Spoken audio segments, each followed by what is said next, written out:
Like, there are certain ways that you and I are expected to behave in the household of the living God. Like, there are some behaviors that are inappropriate for the house of God.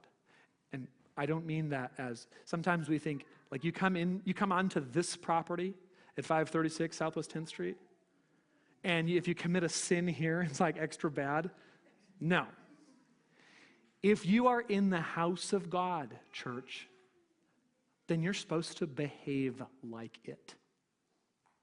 And we get like so squirmy when we start talking about behavior in the church, because I think that we're afraid that what we're going to do is we're just going to go to this really kind of simple and legalistic behavior modification. And we sort of point fingers at the past, and maybe sometimes with good reason, but sometimes the church, like in the 90s, especially. Do you see this in any history? Any of you have any experience with this where you kind of think like mostly what's supposed to happen is that we're just trying to fix people's behavior? And so we're afraid of that. We don't like that because that's legalistic, right? But then what we can do is swing to the other side. And we just say, oh, it's like behavior doesn't matter at all. Yes, it does. It does. If I delay, I want you to know how a person needs to act in the household of God. Behavior is important. We are exhorted over and over in the New Testament. We are to be a holy people. We are to pursue righteousness. We are supposed to work out our salvation with fear and trembling. We are supposed to strive to live lives that please God. And we are to do all of these things because we are the household of God, right? The church of the living God, the pillar and foundation of the truth.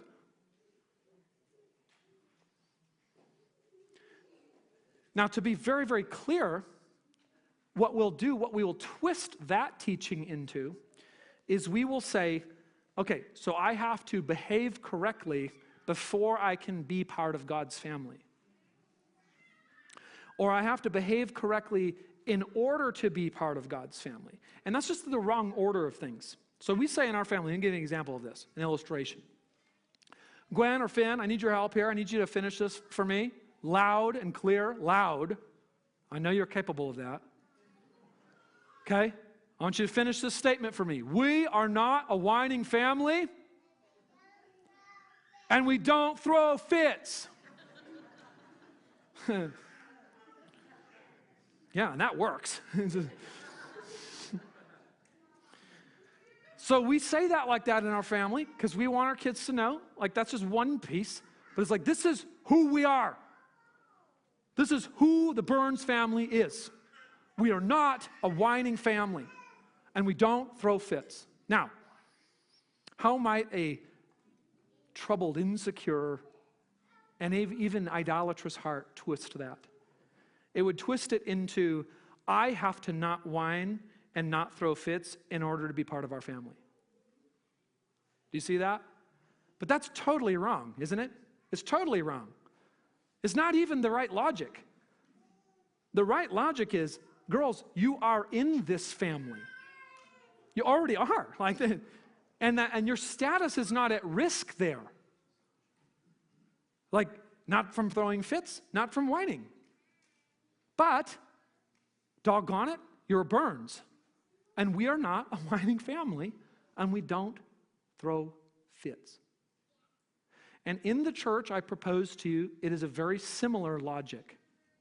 The logic is not behave appropriately so that you can belong. Instead, by faith in Christ, you are the household of God. And so now when we read the words of the Bible, this is who we are. And so we don't whine and we don't throw fits. And we don't lie to each other. And we're not selfish. And we try to be wise and not foolish. Now, does that mean like, oh, if you ever lie, you're out?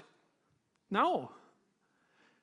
It means that if you lie, you need to be rebuked And you need to be given the reminder that that's not who we are, because we are the household of God, the assembly of the living God, the pillar and foundation of the truth built on the gospel of Jesus Christ. And so, yes, there are ways that we are supposed to behave in the church of God.